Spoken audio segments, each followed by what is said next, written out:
જય હિન્દ દર્શક મિત્રો, આપ જોઈ રહ્યા છો તીર સમાચાર। વાત કરીશું નગરપાલિકા દ્વારા આયોજિત સ્વદેશી મેળાની। જી હા, ઘર ઘર સ્વદેશી હર ઘર સ્વદેશી સૂત્રને ચરિતાર્થ કરવા સરકારના શહેરી વિકાસ અને શહેરી ગ્રામ ગૃહ નિર્માણ વિભાગ દ્વારા સ્થાનિક કલાકારો અને કારીગરોને પ્રોત્સાહિત કરવાની સાથે તેમની કલા અને કારીગરી થકી તેમણે બનાવેલ સ્વદેશી ચીજવસ્તુઓના વેચાણ વ્યવસાયને વિકસાવવા સરકારના લોકલ ફોર વોકલ અભિગમ અંતર્ગત નગરપાલિકા છોટાઉદેપુર દ્વારા સ્વદેશી મેળાનું આયોજન થકી એક પ્લેટફોર્મ પૂરું પાડવામાં આવ્યું છે, જેમાં પાલિકા સહિત જિલ્લા ગ્રામ વિકાસ એજન્સી હેઠળના જિલ્લાના સખી મંડળોની બહેનો દ્વારા તેમજ સ્થાનિક કલાકારો અને કારીગરો દ્વારા બનાવેલ ચીજવસ્તુઓના વેચાણ માટે 10 દિવસીય સ્વદેશી મેળાને શનિવારના રોજ નગરપાલિકા પ્રમુખ અને ઉપપ્રમુખની વિશેષ ઉપસ્થિતિમાં પાલિકા દ્વારા ખુલ્લું મૂકવામાં આવ્યું છે।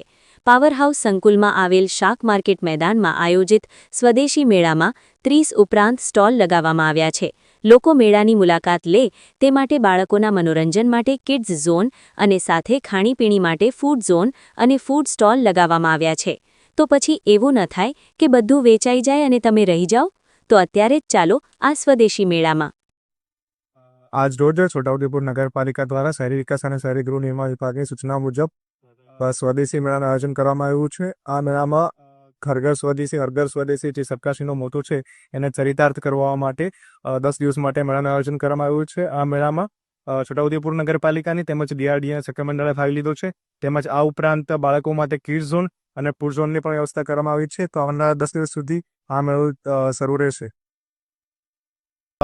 આ મેળાનો હેતુ છે વન ડિસ્ટ્રિક્ટ વન પ્રોડક્ટ કે જે છોટાઉદેપુર જિલ્લા માટે આપણે પિટોરા પેઇન્ટિંગ અને સંકળાયેલું ફર્નિચર છે એને વિશ્વ ફલક પર લઈ જવાનું તેમજ સ્વદેશી વસ્તુઓનું વેચાણ વધે એ હેતુ છે।